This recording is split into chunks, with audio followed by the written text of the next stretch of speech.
Hello everybody, I hope you're all staying safe and well.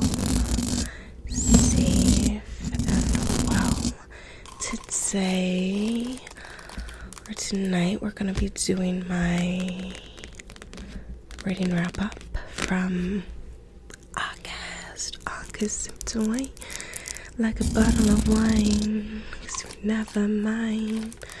I can see I can sip away into a moment in time.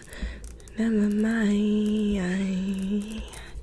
Yeah, back. Anyways, so yeah, we're going to be doing my reading wrap up. I'm recording this with a few days left in the month, so could I still finish a book or two? Absolutely. Will I? Probably not. So we're gonna go ahead and do this now. Not my thing trying to fall over already. That is kind of so rude, but okay, whatever. So yeah, let's get into it. I think I read like 4, 8, 12. I think I read like 10 books in August, these, and then like 2 on my Kindle. Thumbnailing. Okay, so in no particular order, and I read a bunch of different books. I read romance, coming of age, horror, Greek mythology, queer books, etc. So I did read the Vampire Diaries, The Awakening in August.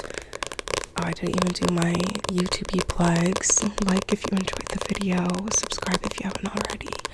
Turn on post notifications to make sure you don't miss a video from me. Okay. So The Vampire Diaries is book 1 in the series, a long series, but the books are mostly pretty short. And the books I have huge fonts. So that's kind of cool. But yeah, I read this for a full moon readathon. Has this nice magazine-y like glossy cover, and I read this because I always like wanted to read it, because I have watched and rewatched most of the Vampire Diaries show multiple times, so it's like let me read the books, and it worked. It was perfect for the readathon. But I will say, I think I would have liked this book a lot more if I had read it when I was younger, like more in the age range. My glasses are like irritating me, so we're just gonna take those off. But yeah, I think I would have liked it more if I had read it when I was in the age range. Elena was being like so weird, like she was just being like she just, I don't know, she kind of just wanted his attention and was such a pick-me, and I was just like, what is this? They were very different and more likable in the show, so I was kind of like, what is going on? Tyler was disgusting.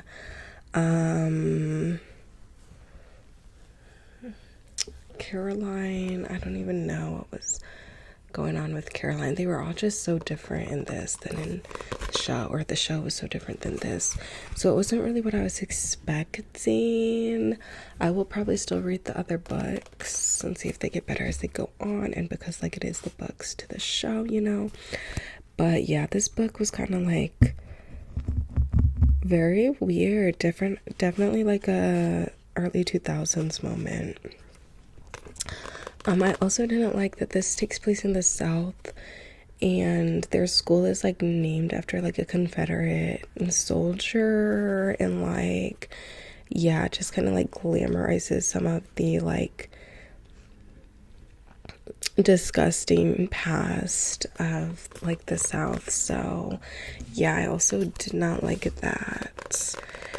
But yeah, so that was this book.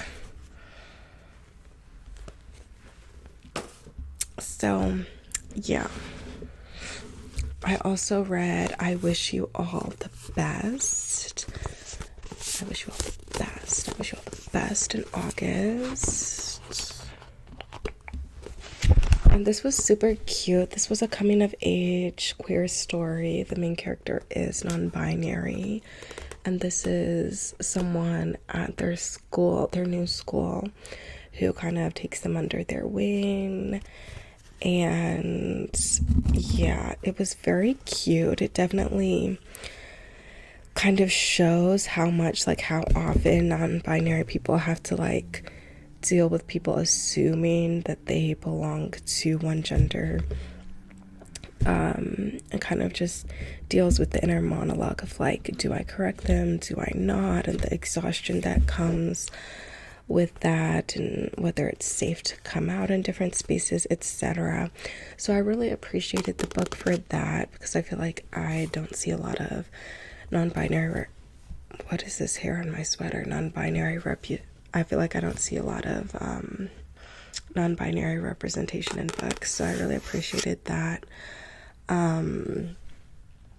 I also thought the sibling dynamics were really good in this book, because Ben's older sister like had a falling out with their parents, and she left and like left Ben a note saying like, call me if you ever need anything, and that was it. She was just gone.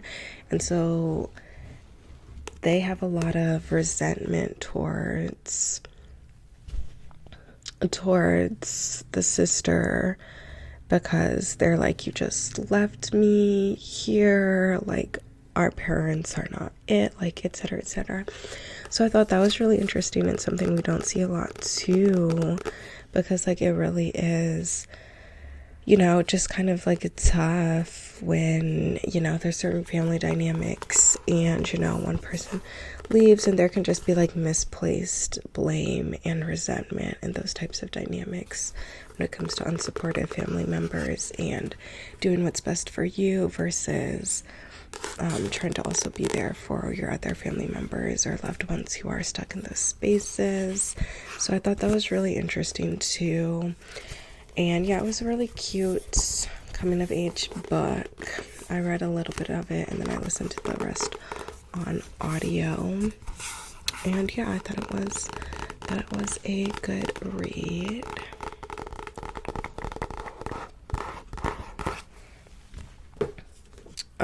I also read 2 Kindle books, which I see my post notes here to remind me of. I read Divine Arrivals,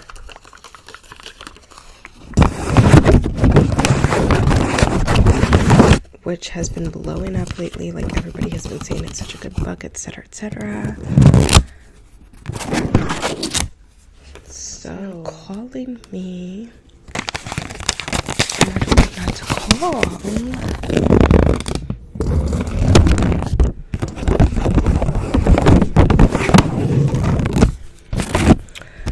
So Divine Arrivals, like I said, I read it on my Kindle. It's kind of what I consider to be like a low fantasy, because the fantasy elements aren't super huge. It's more so like war elements with a hint of magic, a hint of Narnia. It's very Narnia-esque actually, because there's a war going on in those books and there's a magic wardrobe. There's kind of like a magic wardrobe-y printer typewriter type thing with like magic wood in this book too, so it was very much giving Narnia. I feel like a lot of inspiration was probably taken place from that, but make it be more centered on romance. So some of my favorite YouTubers have been saying that this book is it, that this book was, you know, gorgeous. So I did read it on my Kindle while flying to and from, or maybe just to my Europe trip, and it was really good. It's not one of my best books of the year, but it was really good. It didn't have smut. It had like closed door spice.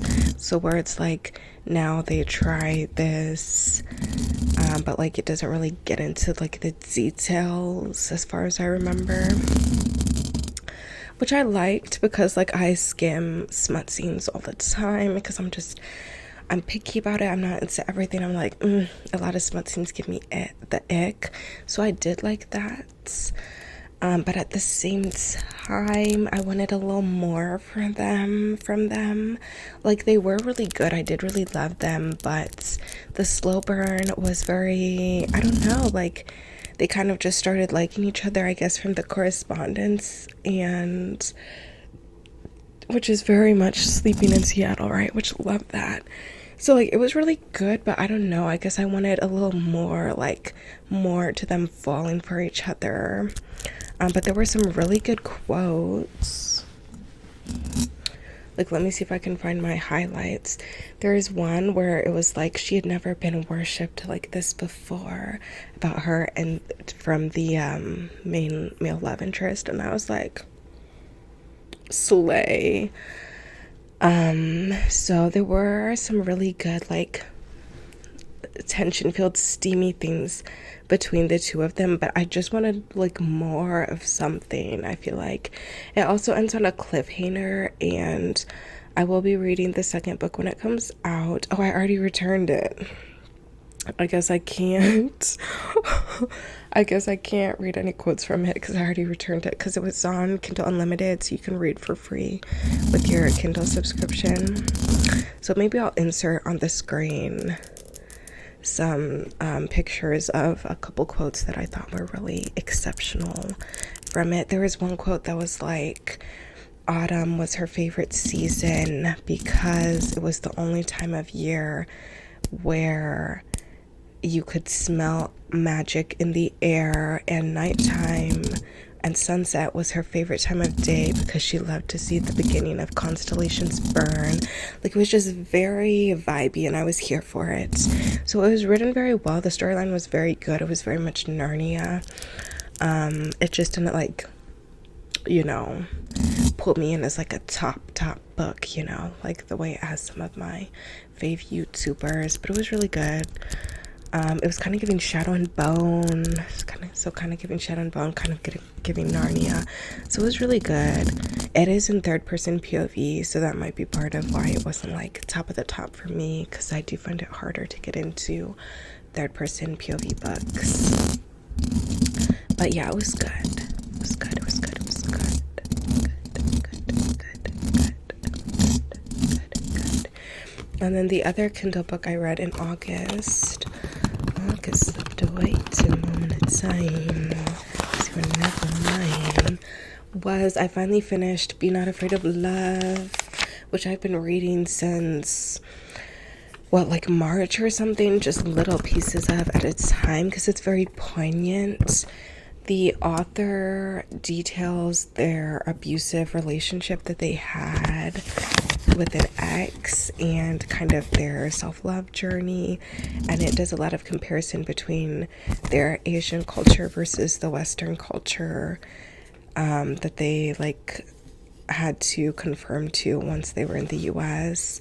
And a lot of the sort of just like studies and comparisons and dialogue I found was really good about some of the weaknesses of Western culture and the hyper into individualisticness, but also not having support for each other, not having each other's back, not supporting people, not being able to just rest, being told you just have to do, that your purpose is just to like manufacture things, make things. Like, it had very good dialogue on that, and also really good dialogue on just like the trauma while being in an abusive relationship, and the trauma getting out of an abusive relationship, and the trauma being out of an abusive relationship.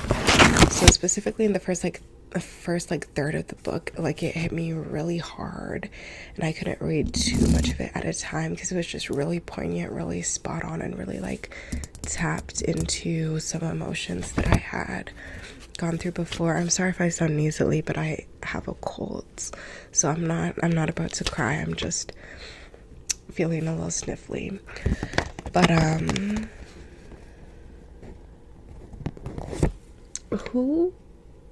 oh my gosh, someone just texted the group chat, and I've been waiting to hear what happened to this person. Like, they just disappeared off the face of the earth. So I'm gonna get to that in a minute. But yeah, Be Not Afraid of Love. It was just really poignant, really beautiful. There were so many things I underlined. Like basically every page I was just underlining something. I need to get the physical copy because it was just that good. So I recommend this book 1,000 times. If you're on your healing journey, it's just a beautiful book. And I read this book because I saw it recommended by Chloe Bunny on YouTube, and I'm so glad for that recommendation because this is like life-changing, like immaculate, beautiful. So yeah, Be Not Afraid of Love. Read on my Kindle. I read The Song of Achilles, which is a super popular book.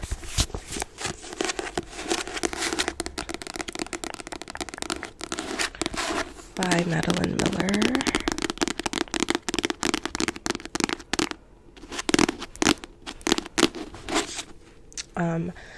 I read this book like a few days before I was going to Europe, and then like a few chapters in Europe, and then finished it like waiting for my plane on the way back home.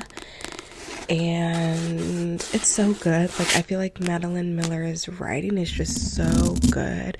There are trigger warnings for her writing though. Like a lot of stuff in her books, like a lot of scenes are just incredibly disturbing and odd.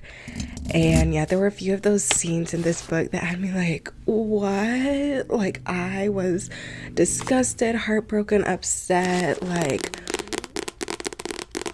Achilles girl and Patroclus, like whatever, that scene was disgusting. Like I was so confused. Like there's just a lot of like odd and disturbing scenes in her books. Let me just say that. But it's written so well, so poetically. Like it really does good with like girl versus the void vibes, melancholic vibes, disassociated. Like I don't know. Her writing kind of gives me the feel that Normal People, the book, gave me. Like it's just so good. This book, of course, has a queer love story between Achilles and Patroclus, so that was super cool. I was like squealing. They were so freaking cute in the beginning. I was like, oh my gosh. Then they were heartbreaking me later. Like Achilles, I was so done with him. He was putting Patroclus through it, and Patroclus was just like, I feel like I related to Patroclus so much. He was just like, oh, he doesn't know better. Like this is just how he is. And I wanted to be like, no, Patroclus, you deserve better. Like, oh my gosh. It was just something else watching Achilles change, trauma, flashbacks. Like I just could not. Achilles in this book is basically just summed up by the song Changes by XXXTentacion. The baby, I don't understand it. You're changing, I can't stand it. My heart can't take that damage, and the way I feel can't stand it. Ooh, baby, I don't understand it. That was Achilles in this book. Like I was so upset, to be frank. So yeah, but this book was so good. The ending was very weird, I thought, but we got there. But also like, what? Like, I'm sorry, I don't know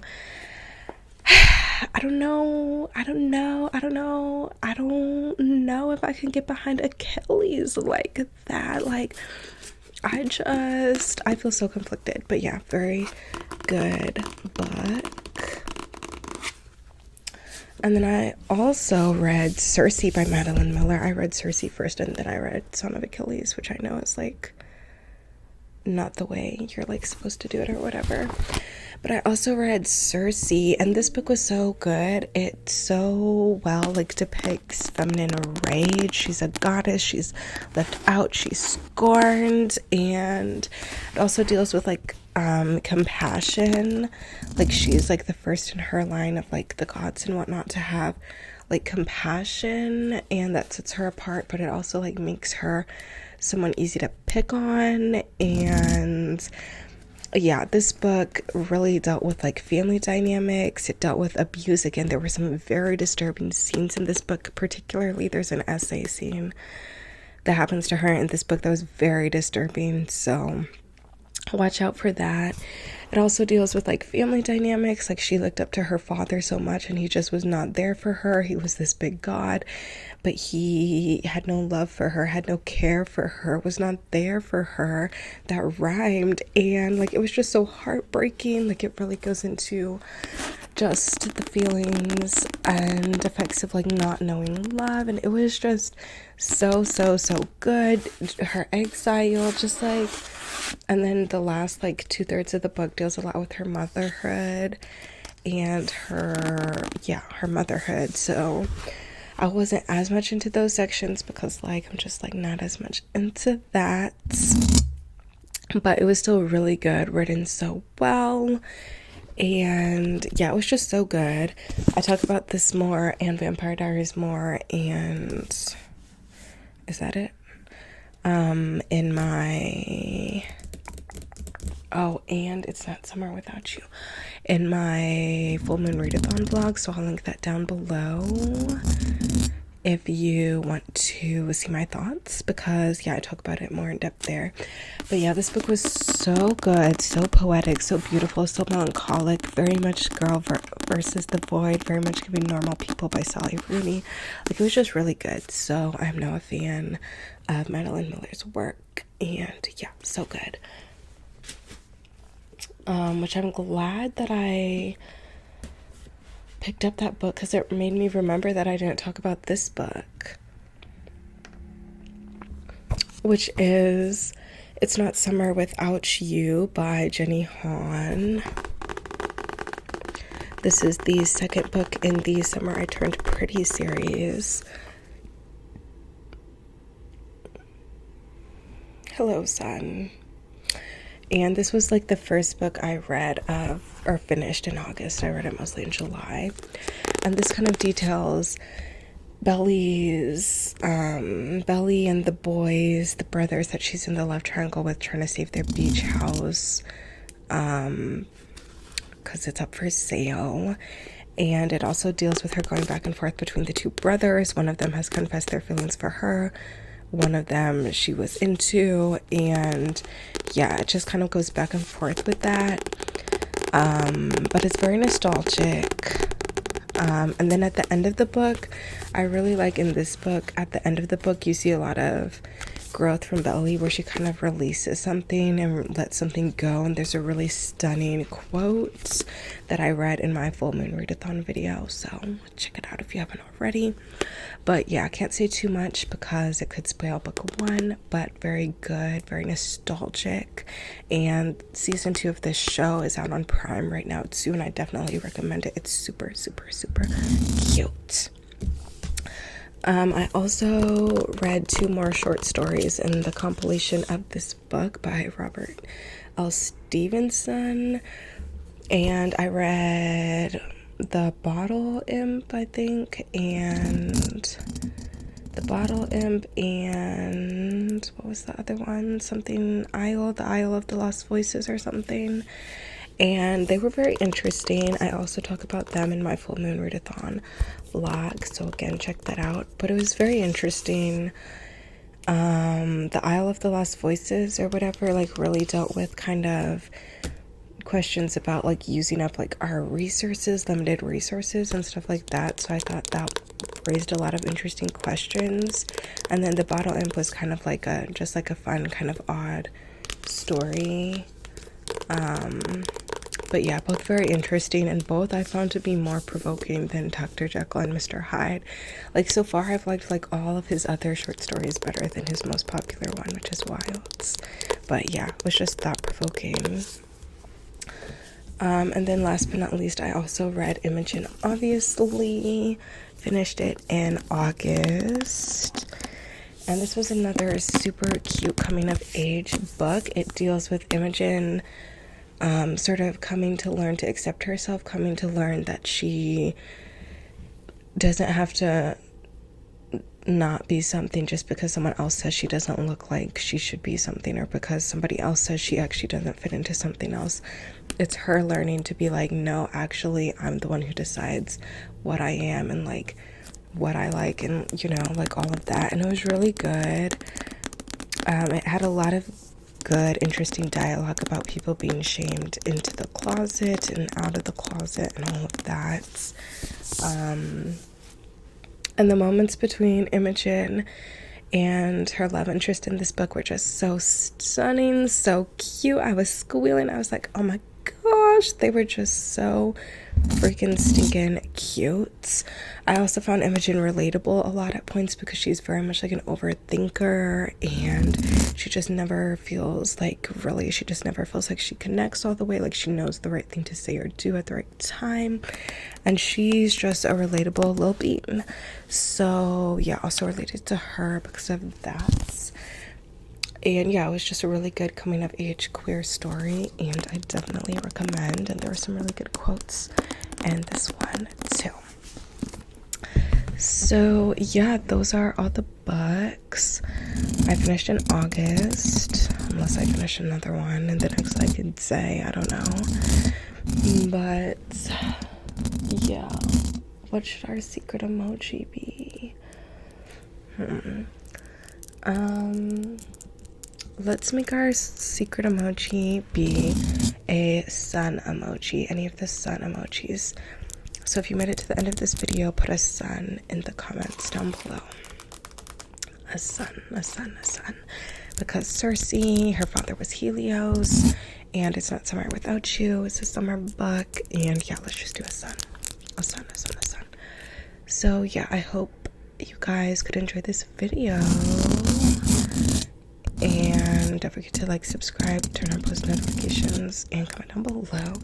And I hope to see you in my next one. Bye.